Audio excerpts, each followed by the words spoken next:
that region was the quietest it ever was in 50 years. With Russia, Ukraine, he told Vladimir Putin, you go into Ukraine, I will bomb Moscow immediately. It's interesting. Under George W. Bush, Vladimir Putin took Georgia. Under Obama, he took Crimea. Under Biden, he took the Donbass. Under Trump, he didn't take anything. Why is that? Under Trump, Vladimir Putin did not gain a square inch of new territory. Why is that? Trump literally talks about deals that or secret meetings that he had. No, but it's just a very simple question. If Trump was bought by Putin or was friends with Putin, why did Putin not expand his country under Trump? And every other president he expanded his country under. What do you mean? So under Bush, Russia got bigger. Under Obama, Russia got bigger. Under Biden, Russia got bigger. Under Trump, Russia stayed the same. Why is that? Russia didn't stay the same. They tried to invade Ukraine. No, not under Trump. Not under Trump. That invasion was in February 2022. Trump supports Putin. Well, no, he doesn't actually. It's interesting. He talks about how good Putin was. No, he believes in diplomacy. For example, do you believe that FDR was right in partnering with Joseph Stalin to defeat Hitler? Yes. Okay, so at times you have to partner with really bad people for a broader goal. That is called... But Ukraine is not the enemy. Well, we're not saying that Ukraine. You know who is the enemy? China is the enemy. And Russia. Well, Russia's not the enemy, exactly. How many of your friends have died because of Russians? How many of your friends died because of Ukraine? A lot of your friends have died here because of the cartels. And we don't call them an enemy. And they are an enemy within. So when Donald Trump is talking about the enemy within, he's talking about the cartels that are here, that are poisoning our streets with drugs, that are bringing illegal guns into the country. That is the enemy within. Yet we say Russia is an enemy. Russia has never attacked the United States of America. There is proof that Russia has been funding far-right groups in America. Russia is also very tied to a lot of prominent right-leaning figures. There's a lot of Russian money.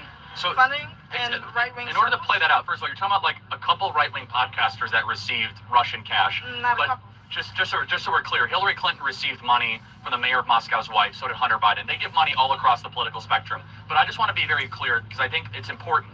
Can you show me one new ground war that started under Donald Trump for his 4 years? There was no new wars under Joe Biden either that he started. Well, Ukraine, Russia, and the Hamas-Israel war started under Joe Biden's watch. Do you believe it's the job of the United States Commander-in-Chief to lead by securing peace and reducing risk for the United States?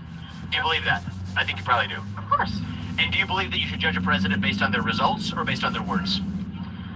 Both. Okay. So I judge based on results. And on the basis of those results, we had no new wars under Donald Trump. We have at least 2 major new wars under Biden. And for my part, I don't care whether Donald Trump calls some other world leader a friend or not. What I care about is whether he's advancing American interests. Trump also talks about putting more funding into Israel to further the genocide of the Palestinians. Yeah, we've already discussed that earlier, but I'm guessing you're voting for Kamala Harris. I'm just kind of guessing. Am I right? Yeah, unfortunately, yes. I'm not a Kamala stan. Okay, fair. Why is that? It's complicated, but no, go ahead. This is interesting. Well, no, it's complicated. I'm more anti-Trump than I am pro Kamala Harris. But that's besides. What do you think is important for the country? I think. Well, pick your top 2 issues. What are the top 2 issues for the country?